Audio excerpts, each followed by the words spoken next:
Alright, so magandang gabi naman sa atin mga kamamay. So yun, nabalik ang ating pag-updates, no? At dito na ulit tayo sa Lucena. And then, ito, saksiyan natin at napakalakas ng hangin ngayon.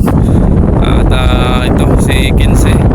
So ayos naman si Kinse, ayos na yung pintura. So tapos na rin yung kanyang mga ano pong mga ginagawa dyan. Okay na, no? Si Jis, nandyan na rin si Jis.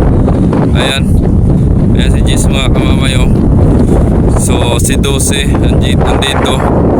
Si 9 pala, nandito pala si 9. Akala ko nasa ano yan, sa Marinduque, Nagtago. So nandito na pala. Bali apat lang sila nandito mga kamamay. Kita nyo si Kinsi, malikot ang barko ngayon. So may ginangalan po mga kamamay, no? At hangin lang. Hindi maano ang alon, no? Hindi maalon. So may ginalat, ganun lang. Medyo tumilang na rin ang ulan. Kaya ako yung nakapag-pasyal dito, no? So kanina naman tuloy-tuloy pa rin naman ang pagbibigay help food assistance ng ating pamunuan ng PPE, no? Na nagbibigay po ng pagkain sa mga na-stranded kanina. So yun, shoutout po sa taga PPE po, no? Shoutout po sa lalo po sa ating pinakamamahal na port manager na si Ma'am Aurora Mendoza, no? Shoutout po ma'am, and God bless po, no? And sa mga port police po na namumuno din, no? Tumulong po para po matulungan po ang ating mga na-stranded, mabigyan ng serve ng food assistance ng mga pagkain, no?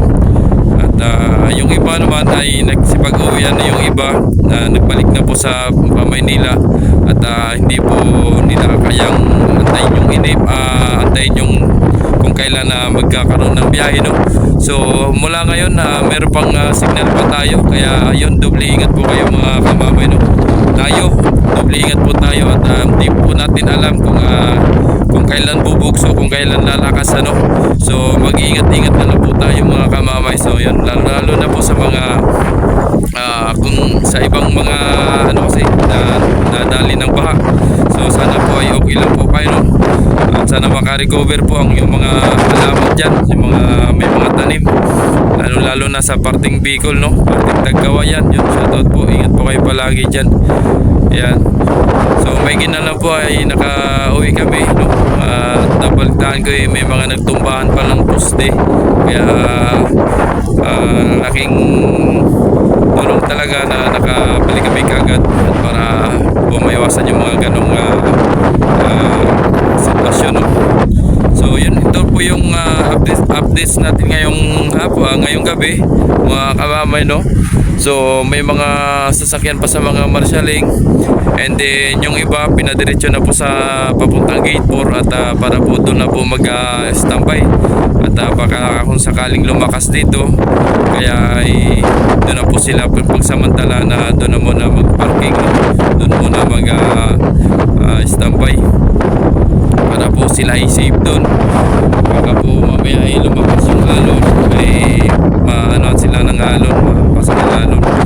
Kaya tama lang na binigyan ng idea ng ating pamunuan na sila muna ipadiretsuhin doon at hindi na muna sila standby dito sa marshaling. Meron naman dito mga ilan natira. So yun yung mga unang hindi pa lumakas ang bagyo, wala pang bagyo, sila nandyan. So yun yung mga natira nung unang last na biyahe, kaya siguro sila nandyan pa.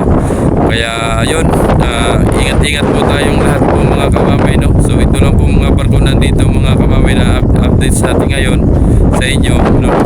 So shoutout po sa inyong lahat, sa lahat po ng mga subscribers na Jomar Official Vlog. Sana po matulungan nyo po ako, i-share nyo pa yung mga videos natin at para po bumalik po ang sigla ng ating YouTube, no? At talagang humina na po, talagang wala na pong nadagdag na videos. So sana po wala pong mag-skip ng ads. Sana po matapos nyo po yung videos na ito hanggang matapos sa videos. Thank you so much and God bless. Ingat po kayo palagi and magandang gabi muli. Ang lagi paalala kamamay, ingat and God bless, no? So yun, ito na.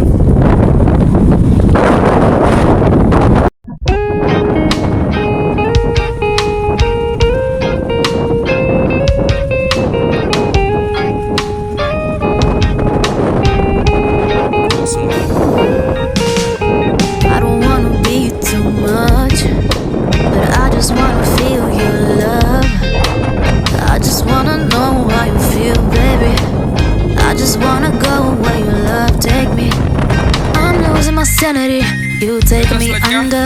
For you I surrender. You're making me land on other side of gravity. Boy, you